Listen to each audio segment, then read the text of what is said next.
Welcome to another round of Soccer's in Session off season presented by our friends at Kaiser Permanente. Kaiser Permanente Thrive. And what we do now is we bring in some circles, a national champion, not just a state champ, but a national champ. It is Chamblee head coach Carley Miles. Successful season for Chamblee, successful season for soccer there in DeKalb County. Coach, thanks for hanging out with us and going in session off season. Yeah, thanks so much for having me. I'm excited to be here and talk about these girls and their historic season. All right, so how historic was it? What was this ride like? This ride was something I wasn't prepared for, but I'll tell you, it was fun the whole way through. Every season has its ups and downs, but what a season it was. Coming into the season, these girls were ready. They were ready to show everyone just how good they are. They were ready to show everyone why they deserve to be the state champions after, that title had gotten taken away the year before. So they came in ready to prove who they were, but they wanted to do it in a way that was humble and showed some humility because they didn't want to come out saying, yes, we're the best, we're the best. They wanted to just go, keep themselves quiet, and prove their talent on the field. How difficult a task was that because of the storyline coming out of the season before, the expectations that you had on yourselves, all of the noise around you from the soccer community, not just statewide, but I'm sure in national circles too, because of some of the players that are on the roster. How difficult was it with all of the noise going on? Surprisingly difficult. I was very, very lucky to have a group of girls who, despite the fact that they are all high school teenage girls, they are so wise and mature beyond their years. They are such a group that cares about each other and cares about their reputation and cares about how they're perceived by others because they want to go out and be positive parts of their community. These girls are all girls who participate in so many after-school volunteer programs. They themselves and the people around them better. So thankfully, I had such an amazing group of girls who are so mature, who were able to just drown out all that outside noise and really focus on themselves. And then not only did I have that amazing group of girls, but I had a talented staff around me who was able to just train the girls up, tell them, we know what we're doing. We know how to play our game. That's all we need to focus on. Having that and having that sense of calmness the girls, I think really went a long way with them because it helped them. Like I said, they're teenage girls. They don't always know how to block the outside pressure as much as they try, but having that capable adult coaches around them, man, that was so cool. It helped calm them down every practice before every big game, just reassuring them that they are as talented as they know they are. And they're even more talented than they know they are. You know what I mean? When you have a staff like that and a lot of players who understand what's going on around them and they get it, was there a moment in this season where you sat there and you went, hey, something special really is going on here? Did you have that aha moment, or was it just more of a gradual build to a championship? I'll tell you, it was actually towards the very beginning of the season. We had Buford as one of our first games. Buford was going to be a tough school. They're a bigger school than we are. They're in a higher classification. And we just knew the talent that they had on their team. So we got up to Buford and we handled business. We beat them 3-0, which is pretty handily. I mean, they were a really great aggressive team to play against. But after that game, I knew that we were onto something special. That was, like I said, the beginning of the season. But watching those girls, even in just only having played one or two games, that they worked together and they played for each other on the field, that's where I knew that we were onto something. 3-0 out of the blocks, total 18-0 by the time you get to that game against Marist. And it ended up being a 2-2 draw. The only non-win of the year when you go 21-0-1. What did you learn about yourselves in that draw that you were able to carry with you after the Buford game and then after those other couple of wins? Then you have the draw and then everything just flies. What did you learn after the draw after the Buford win? I actually think the draw was the best case scenario for us in that instance. Obviously, we would have loved to win.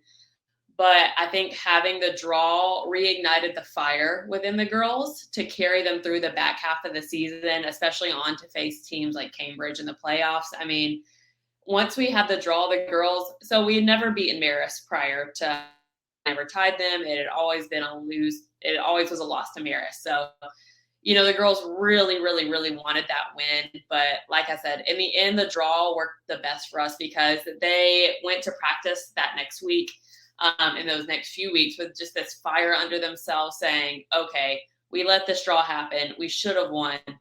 But now we have to focus back in. We have to hone ourselves back. We have to, just, appreciate every opponent we play, no matter what their record is.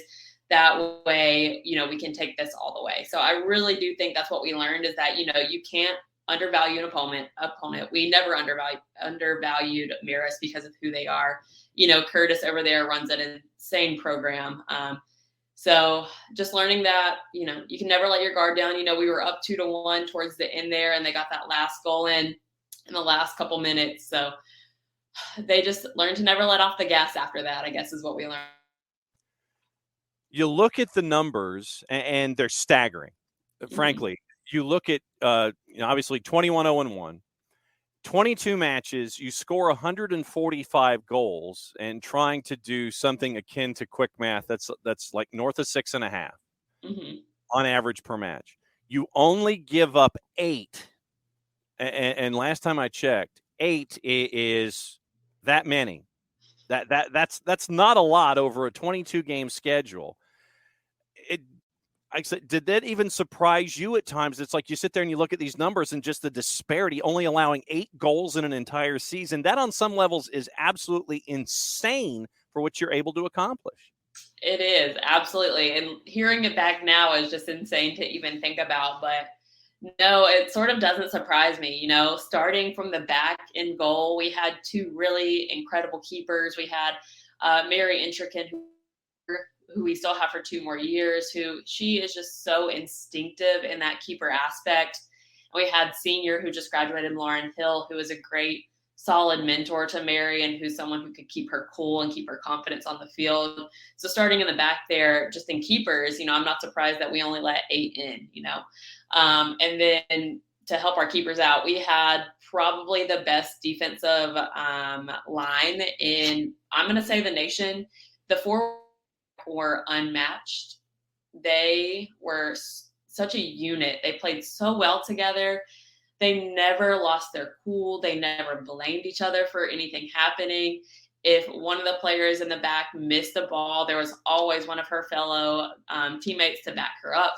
Those girls, they just grinded all season long in the back there. And those 8 goals are attributed to them, our keepers, because if it weren't for them, we 30 goals scored against us. But those girls just worked their tails off this season to keep our defensive line strong. And then you can't discredit the midfield in that either. Cassidy Keeney, she worked back almost as a stopper. She was our defensive mid. She just rocked out back there. She's so small. She's skinny, cute little blonde girl. But man, is she fierce on that field. Like, people fear her when they're coming at her. And then matched with Kyla Osborne, who's a short, little, sweet face looking girl. You wouldn't expect it from her either, but man, she'll knock you over. She'll, move you out of the way to take a ball, to take a tackle. And then up top, the talent we have up top. We have, as Chamblee has, the Chamblee student section named them the Holy Trinity, with Ainsley Harrison, Kara Kroon, and Soleil Washington. Those 3 are just unbelievable to watch. And not only are they such amazing players on the field together, that comes because best friends outside of the field. So, their energy and their connectiveness shines through. The whole starting 11 and even our backup 12, 13, 14, 15, 16, those girls, wow, put them up against anyone. And I still think you'll find the same scoring, the same shots on goal, the same scores against us any season. When you look at Class 5A in general, how difficult was it to navigate 5A to get a state championship? Because you mentioned you mentioned Cambridge, and we had that game on the network in the playoff run. You had Midtown, you had Cambridge. How difficult was it navigating 5A to get to a championship? I would say going into playoffs, definitely Cambridge was someone who we were very nervous about facing. But because we stacked our regular season with so many 6A and 7A teams, that gave us a lot of confidence going into the playoffs against 5A teams. Because as good as 5A is, 6 and 7A can oftentimes be better just because the pool of talent they have is larger. Their resources are larger, there's some really phenomenal teams in those classifications that we were lucky to play this year to help better our season. So once we got into the playoffs, we actually were fairly confident in who we were going to wind up playing Cambridge. And of course we did. So I'd say honestly, I'd said this before, I'll say it again. Cambridge is one of those games. I think you might have said this in one of your calls. That probably should have been the state championship right there. That game was so hard pressed. It was such a battle, equally matched talent on both sides of the field, great coaching from Cambridge, and just heart all on that field. So I would say, thankfully, we were prepared going into the playoffs, into 5A, to navigate those playoffs because of what we did in the regular season. Chamblee girls head coach Carley Miles hanging out with us. Soccer's in session off season, presented by our friends at Kaiser Permanente here on SDH. When it comes to reputation for Chamblee as a program, you mentioned the scheduling, and everybody's getting their schedules ready for next year as the seniors move along, and you get the players that are rising seniors, rising juniors, rising sophomores now being a part of what you're planning in the next season for football. How difficult is it to schedule non-region opponents because of the pedigree of Chamblee High and soccer? How difficult is that? Or do folks want that kind of a challenge straight up? Do they stand up and go, yeah, we're ready to go, we'll go? Or is it difficult to schedule sometimes? There's a good mix of both. I'll talk to a coach, and the coach will be like, I don't think that would do a service to my girls or your girls. And I'll say, I absolutely respect that. But then you have some coaches who are ready and willing to take it on. They want the challenge. They want the pressure, because if you want to be, the best, you have to play who was the best the year before. So I think a lot of coaches realize that too. So thankfully, we're kind of falling in the middle, finding it hard and easy to schedule. So when it comes to your style, how would you describe how would Carley Miles, to go third person here and put $1 in the jar, how would Carley Miles describe Carley Miles' philosophy when it comes to the sport of soccer and the staff that you have with you there at Chamblee? What is the philosophy that you carry with you for Chamblee High? My philosophy is building a group of people who trust each other and who work well together, and who are, in the end, looking out for the best interest of the girls that we are so blessed to have 5 days a week, sometimes 6 days a week if we have games on the weekends.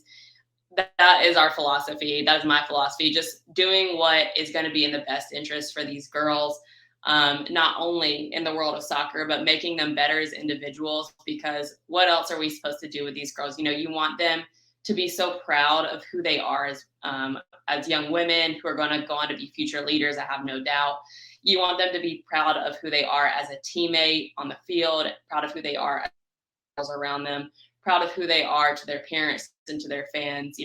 That is something we want to echo through Chamblee and through our community, is that, even if it's not soccer related, we want these girls to be the best versions of themselves, and finding a staff who can constantly motivate these girls and help them remind them that soccer is not their entire world. I mean, it feels like their entire world right now. I absolutely get it. But, in the long run, there's so much more that they have to offer. So just helping them to remember, like, to take the pressure off yourself, because they have so much pressure on them every single day. They're all high achievers, So just helping them to remember that they haven't even met the best versions of themselves yet.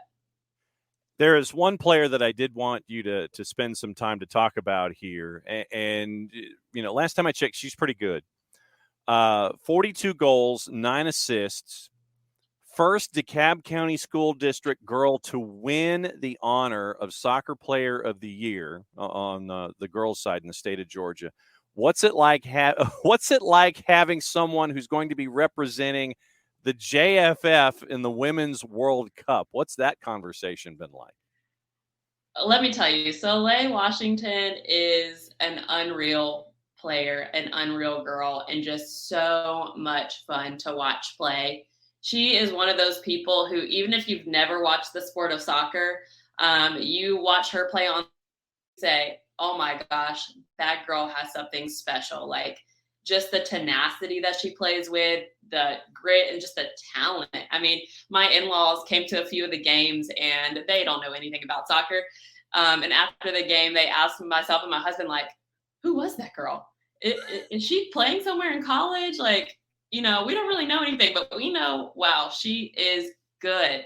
So it is so, so nice to be able to, just any sort of capacity in Soleil's soccer career, just to be a part of it.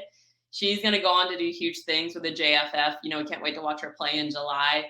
You wouldn't believe that she's a 17-year-old. I'll tell you, she is so mature. She's so confident. She is a great sister. She's a great friend. She's a great teammate. She's truly a leader. Like, she was a junior this year, but she came on and people, freshmen especially, look up to her so much. Like, you can't help but because number one, she's Soleil Washington, like she's awesome, but she's just the sweetest, most humble girl I've ever met, full of humility. We have a teacher who works at Chamblee High School who was a part of our program as well with our JV girls, and she had Soleil as a computer science student, and Soleil will not talk about her international endeavors or her just soccer career in general because she doesn't want to make people her or intimidated by her. So our coach had no idea that she was even a soccer player until she popped up to the day of tryouts and said, hey, and she's like, oh, I didn't know you played soccer. And we're like, you didn't know Soleil played soccer. What are you talking about? So that just goes to show you what kind of person she is. So we wish her so much luck. She's going to represent, not only Chamblee, but the state of Georgia so well. And we cannot wait to watch her play. She's so cool. She's so great. She's so talented. What's been the difference? Because basically her goal output doubled year to year from her sophomore season where she had 21 to going north of 40 as a junior. What's been the difference? Honestly, the difference is because her sophomore year, she didn't join until about halfway through the season. So she wasn't quite sure if she wanted to play yet. And then she really went full in and hopped on the team and didn't look back. So do you have the JFF schedule already mapped out and ready? It's like, okay, I need to get my nap. 6:30 a.m. Absolutely. And I had to ask that because we know that there's going to be some time change and everything and all of that. But I wanted to catch up with you, and we wanted to catch up with you here at SDH because of the fantastic season that Chamblee had across the board, representing Chamblee, representing the state of Georgia on a national scale, top ranked nationally, fantastic season in 5A. Coach Miles, thanks for hanging out with us and going in session, off season. We'll be keeping an eye on you because, as we all know, there is no off season when it comes to the sport of soccer. Thanks for hanging out with us here on SDH. Thanks so much for having me.